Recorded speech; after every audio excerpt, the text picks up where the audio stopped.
I'm Tiffany Sims, your burnout recovery expert and high performance coach. And today we are going to dive into 5 skills that every woman needs to master if she is going to be successful in the workplace and in her career.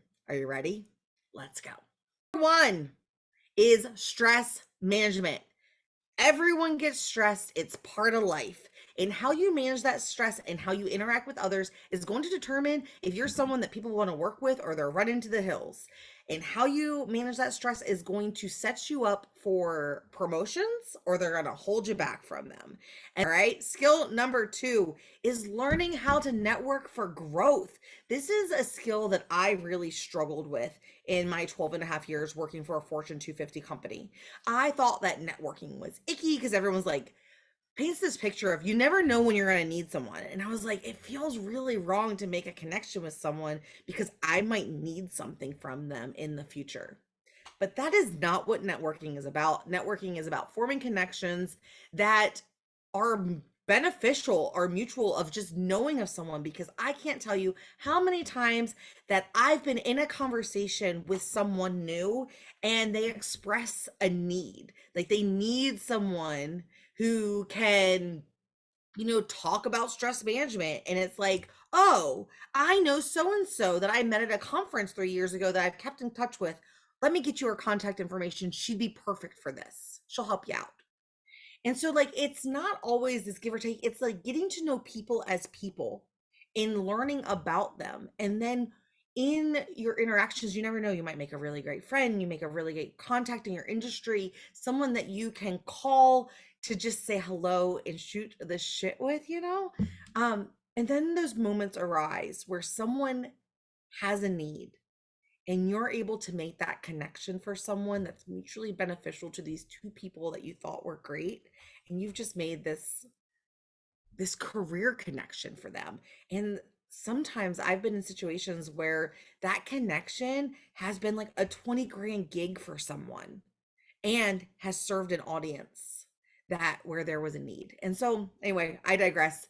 Networking for growth, it's not icky. Figure out how to do it and know who you are going into those situations. Be yourself, know what you stand for, know what you do, and then just be a good human. Okay? Number 3, public speaking and presentation skills. Let me say it again.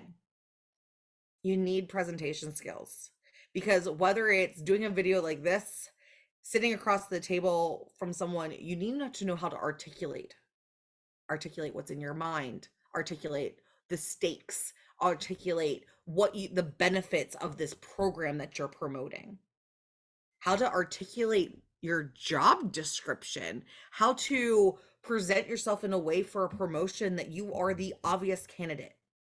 All of that comes back to public speaking and presentation skills. All right. Number 4, this one is hard, especially for us women, and that is resilience in public failure. We all know that failure is part of the success model, that you are going to stumble more times than you walk in a straight line. But when it happens publicly, how you bounce back and how you handle yourself when everyone can see your failure is a skill, because you got to put your ego to the side. You have to make sure that you're not so arrogant that people are like, what is wrong with them? And you also need to keep your emotions in check, because you just can't fall apart and have a 3-year-old's tantrum. And so how do you bounce back from failure, especially when it is for the whole public to have an opinion about? Will say so much about your character and the way people will want to work with you in the future. Okay. And then last but not least, financial empowerment and negotiation skills. I put these two together because so often women in business have a really hard time negotiating their income, negotiating financial problems, because we feel icky about it. We should just be grateful for what we've been given. But if you can't negotiate your salary and go to the table, paint the picture, negotiate your salary for what you're bringing to the table, how you're going to add value to the company, and why you're there, then how am I supposed to trust that you're going to be able to negotiate a big project, a multi-million dollar project?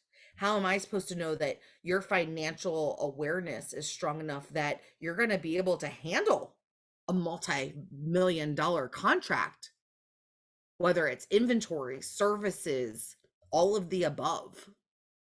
Like, as women, we have been set up at a disadvantage because we are taught not to talk about money, that it's taboo. And men are boastful and they're bold and they're not worried about hearing the no. Like, they are, but they aren't, which allows them to be very strong negotiators because their self-worth is not tied to the outcome of the conversation. Their self-worth is not tied to like the money. They have no problem asking for it.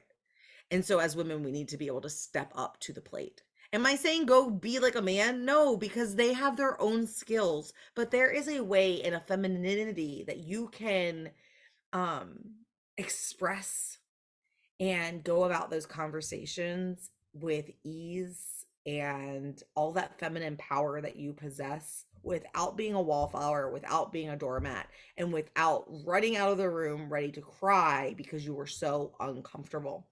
All right, so let's recap those skills. One, stress management. You got to know how to do it. Two, networking for growth.